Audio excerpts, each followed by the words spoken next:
할렐루야. 아침 묵상을 담당하는 시카고 나사렛교회 양정성 목사입니다.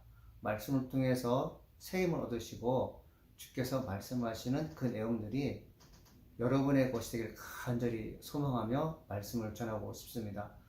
오늘 우리에게 주시는 말씀은 누가복음 1장 67절로 80절 말씀 되겠습니다. 우리 다 함께 봉독하시겠습니다.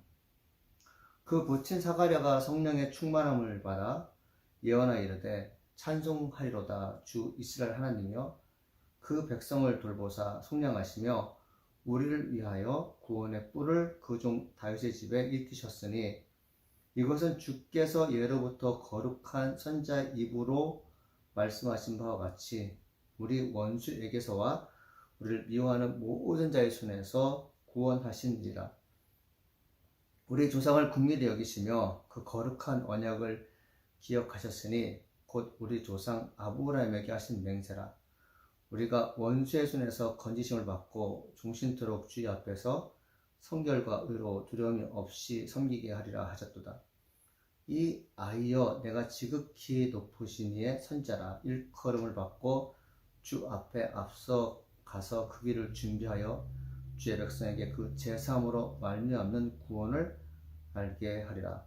이는 우리 하나님의 긍휼로 인함이라. 이로써 돋는 해가 위로부터 우리에게 임하여 어둠과 죽음의 그늘에 앉은 자에게 비치고 우리 발을 평강의 길로 인도하시리로다 하니라. 아이가 자라며 심령이 강하여지며 이스라엘에게 나타난 날까지 빈들에 있으니라. 아멘. 오늘 누가복음 1장 67절로 80절 말씀을 본문으로 사가랴의 책임 그리고 안도라는 제목으로 여러분에게 말씀을 함께 나누고 싶습니다. 하나님 말씀이 우리에게 받아들였을 때 종의 입장에서 받아들이는 분이 있고 그리고 리더나 혹은 주인의 입장에서 받아들이는 분이 있습니다. 종은 자기 먹고 살 것에 대한 궁리를 하나님께 여쭐 것이고 그 응답받은 것에 대해서 환호할 것입니다. 주인과 또 리더는 다릅니다. 자기 혼자만이 영위를 누리고 그리고 먹고 사는 일에 해결받는 것에 지나쳐서 많은 사람들을 먹여야 된다는 그런 책임감이 있습니다. 이틀 전이었어요. 은퇴 아파트에서 노인을 섬기는 집사님이 문자가 왔습니다. 함께 살고 있는 그리고 본인이 힘을 다해 돌보고 있는 노인 어르신 한 분이 코로나 양성 판정을 받아서 은퇴 아파트 전체가 지금 힘들어하고 있다고 합니다. 이 일을 어떻게 하면 좋을까요? 라는 고민과 함께 이번 주일에도 교회를 못 가는 것이 아닌가에 대한 아쉬움을 문자로 남긴 분이 있습니다. 어느 한 사람이 아플 때 그 한 사람 때문에 공동체 전체에 위기가 찾아오게 되면 그동안 그분들을 섬겼던 리더들은 책임을 가지고 어떻게 해결하면 좋을까에 대한 궁리를 하게 됩니다. 인간이 어떤 문제에 봉착했을 때 어떻게 하면 이 어려운 문제를 잘 극복할 수 있을까에 대해서 하나님께 기도하며 하나님께 말씀드릴 때 응답받는 일이 있다면 얼마나 행복하겠습니까? 오늘 본문에는 사가랴는 사람이 나옵니다. 사가랴는 세례요한의 아버지죠. 세례요한의 아버지는 제사장이었습니다. 제사장은 하나님 말씀 듣고 백성에게 전할 책임이 있고 백성들의 기도수를 담아서 하나님께 전하는 막중한 책임이 있습니다. 한 사람이지만 이 사람은 책임이 있어요. 나라를 돌보며 백성의 안위를 걱정하고 하나님께서 우리에게 어떤 음성을 주실까에 대해서 늘 고민하는 것이 제사장이었습니다. 여러분, 유대 지역, 그러니까 예수님께서 오시는 그 유대 지역, 그 시기는 리더십이 발휘되지 않았습니다. 왜 발휘되지 않았을까요? 하나님의 종의 음성을 백성들이 귀담아 듣지 않았기 때문에 그렇습니다. 제가 오늘 말씀을 쭉 읽으면서 어떤 말씀이 마음에 와닿냐면 68절입니다. 찬송하리로다. 주 이스라엘의 하나님이여 그 백성을 돌보사 속량하시고, 여기서 내 마음속에 와닿는 것이 속량한다는 뜻입니다. 이 속량이라는 말은 구원한다는 뜻이거든요. 또 다른 뜻은 데리고 간다는 뜻이라고 합니다. 사가랴는 그동안 모세처럼 능력 있는 삶을 살지 못했어요. 200만 명 가까운 이스라엘 백성들을 광야에서 가나안 땅으로 이끈 것이 모세였습니다. 홍해라는 거대한 절벽이죠. 혹은 넘지 못한 어떤 큰 벽이죠.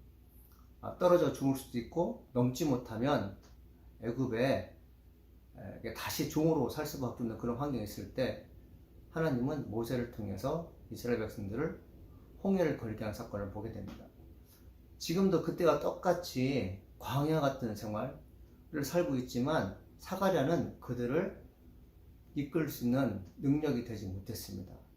그렇다면 어떤 생각이 들을까요? 물론 사가랴 자신은 하나님께 정직하였고 경건한 삶을 살았기 때문에 홀로 구원받을 수 있겠지만, 홀로 구원받는 것 때문에 그 마음이 편안할까요? 그렇지 않았어요. 그는 늘 하나님께 기도하기를 이 백성을 죄에서 구원할 사람들, 이 칠흑 같은 어둠 속에서 밝은 곳으로 데려갈 사람들을 하나님 주시옵소서라고 기도했는데, 하나님께서 성령을 통해서 말씀하신 것이 있는데, 너희를 속량할 구원자를 내가 보내주겠다, 이렇게 말씀하신 것이죠. 여러분, 이는 참으로 감사한 일이고 복된 일입니다. 어떤 사람들은 나 아니면 안 된다는 생각을 갖고 있습니다. 내가 못하는 거 누구도 할 수 없어. 그런데 솔직하고 겸손하고 하나님께 의롭다고 인정받는 사람들은 내가 못하지만 나보다 더 능력 많은 사람들을 선택하셔서 하나님 어려운 세상을 이겨낼 수 있도록 주의 종들을 보내주옵소서라고 기도하는 경우가 있죠. 사가랴가 그랬던 사람인 것 같아요. 제 경우에도 내 주변에 이 지역교회를, 이 도시를 성령의 충만함으로 이끌 수 있는 영적인 리더가 있으면 얼마나 좋을까 하는 생각을 하게 됩니다. 그래서 저는 아침마다 하나님 이 땅을 굽어 살펴주셔서 하나님의 종들을 태동시켜 주옵소서, 이 어두운 세상을 빛으로 인도할 수 있는 하는 그런 능력의 종들을 보내달라고 기도할 때가 많았습니다. 사가랴가 지금 자신이 하지 못하는 것들을 할 수 있는 분이 오신다고 했을 때 그는 여호와를 찬양할 수밖에 없었습니다. 71절도 저에게 마음에 와닿았어요. 우리 원수에게서와 우리를 미워하는 모든 자의 손에서 구원하신 일이라. 이 사가랴의 기도 그리고 사가랴의 예언을 보게 되면 우리라는 말이 참 많이 나옵니다. 제가 아까 초대에 말씀드렸지 않습니까? 종은 기도할 때 내 입장에서만 기도한다. 기도의 바운더리가 그렇게 크지 않습니다. 사가랴는 우리의 원수라고 되어 있어요. 또 우리를 미워하는 모든 자에게서 구원하려고 합니다. 이 말씀을 이제 묵상하면서 주기도문 한 구절이 생각났어요. 오늘날 우리에게 일용할 양식을 주옵시고. 예수님의 우리들에게 주기도문을 가르쳐 주시면서 나에게 필요한 양식을 달라고 기도하지 않고 우리들에게 필요한 양식을 달라고 기도했을까요? 배고픈 자는 양식을 달라고 해야 됩니다. 배부른 자는 우리에게 양식을 달라고 해야 됩니다. 내가 먹고 살았으면 그것으로 족하는 것이 아니라 내 주변에 굶주린 자들에게 먹을 것을 나눠줄 수 있는 양식을 달라고 기도하는 것이 맞습니다. 사가랴는 지금 그런 기도를 하고 있는 거죠. 하나님, 나는 하나님의 종으로서 성전에서 생활하고 있고 늘 말씀을 접하기 때문에 어찌 보면 다른 사람과 달리 특권을 누리고 있는지 모릅니다. 그런데 하나님, 내게 속한 이 행복한 영적 위치가 세상에 속한 사람에게도 임하여 주옵소서, 이런 기도를 했다는 거죠. 사가랴는 명문가의 후손이었습니다. 하나님을 늘 찬양하는 사람이었죠.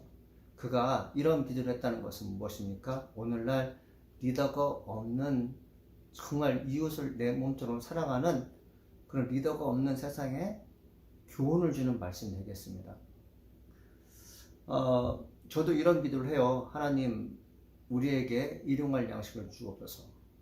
우리들을 아프게 하고 우리를 힘들게 하는 원수들을 하나님 물리쳐 주옵소서 라는 기도를 하게 됩니다. 어떤 분들은 가난이라는 것이, 어떤 분들은 관계라는 것이, 어떤 분들은 개인의 어떤 능력이 부족해서 이를 막 애써서 부인할 때가 있습니다. 즉 부인한다는 것은 뭘까요? 원치 않는 것이죠. 원치 않는 세력들이 나로 하여금 힘들게 해서는 미래를 향하여 다가가지 못하게 할 때가 많습니다. 이때 우리는 무엇을 할까요? 사가랴가 예언하여 기도합니다. 메시아를 기다리면 그분께서 우리를 인도하실 거라 이렇게 말씀하고 있습니다. 78절, 79절도 말씀을 통해서 여러분과 함께 나누고 싶은 내용인데요. 78절입니다. 이는 우리 하나님의 긍휼로 인함이라 이로써 돋는 해가 위로부터 우리에게 임하여 79절 어둠과 죽음의 그늘에 앉은 자에게 비치고 우리 발을 평강한 길로 인도하시로다. 아멘. 사가랴의 마지막 예언도 기도도 우리 하나님의 긍휼이라고 되어 있고 또 우리 발을 평강한 길로 인도하신다라고 되어 있습니다. 민족 전체가 지금 힘든 상황이 있는 거죠. 마치 코로나로 인하여 어느 개인이 힘든 것뿐만 아니라 교회가 힘들고 나라가 힘들고 온 세상이 힘든 것처럼 지금 이스라엘 백성도 어둠의 세력에 의해서 짓눌려 있습니다. 지성과 감성이 어둠에 갇혀서는 더 이상 무엇을 할지 모르고 있을 때 하나님 아들 예수님께서 오셔서 세상을 환하게 한다는 거죠. 요한복음에 있는 말씀처럼 예수님 빛으로 이 세상에 오시잖아요. 어두움은 빛이 오게 되면 물러나게 되어 있습니다. 사랑하는 성도 여러분, 우리 안에 어둠이 있을 것입니다. 정신적인 어두움, 영적인 어두움, 그리고 남들이 봐도 다 어려움이 있을 것입니다. 이때 하나님의 긍휼을 구해보는 것입니다. 땅을 보지 않고 하늘을 바라보며 주여 나를 불쌍히 여겨 주옵소서. 주께서 우리를 구속하시고 속량하시면, 즉 구원하시고 우리를 빛으로 데리고 가시면 이 어둠의 세력들은 다 물러날 줄 믿습니다. 이런 기도를 해보는 거죠. 2022년 새해가 시작된 지 6일이 되었습니다. 이 시점에서 2021년 12월 31일에 내년에는 하나님 이렇게 살겠습니다라는 고백과 결단이 혹 사라질 위기가 있는 분들이 있습니까? 다시 한번 하나님의 긍휼을 구하십시오. 긍휼은 별것이 아닙니다. 하나님 나를 불쌍히 여겨주세요. 나를 불쌍히 여겨주세요. 나는 잘하는 것도 없고 그리고 아는 것도 없고 가진 것이 없습니다. 하나님께서 주시지 않으면 나는 아무것도 할 수 없습니다. 여러분, 이건 겸손한 기도인 동시에 솔직한 기도입니다. 하나님께 정직하게 기도하게 되면 주께서 우리들에게 빛을 허락하여 줄 줄 믿습니다. 오늘도 여러분에게 하나님의 긍휼의 역사가 임하기를 간절히 소망해 봅니다. 기도하시겠습니다. 은혜가 풍성하신 하나님 아버지 감사합니다. 오늘도 우리에게 말씀하시니 감사드립니다. 주의 자비와 긍휼로 저희를 구원하여 주시옵시고 우리 공동체를 이끌어 주실 줄 믿습니다. 하나님, 코로나로 인하여 많이 어렵고 힘들지만 구원의 손길을 느낄 수 있으며 경험할 수는 저희가 되게 하시니 감사합니다. 예수님의 이름으로 기도합니다. 아멘.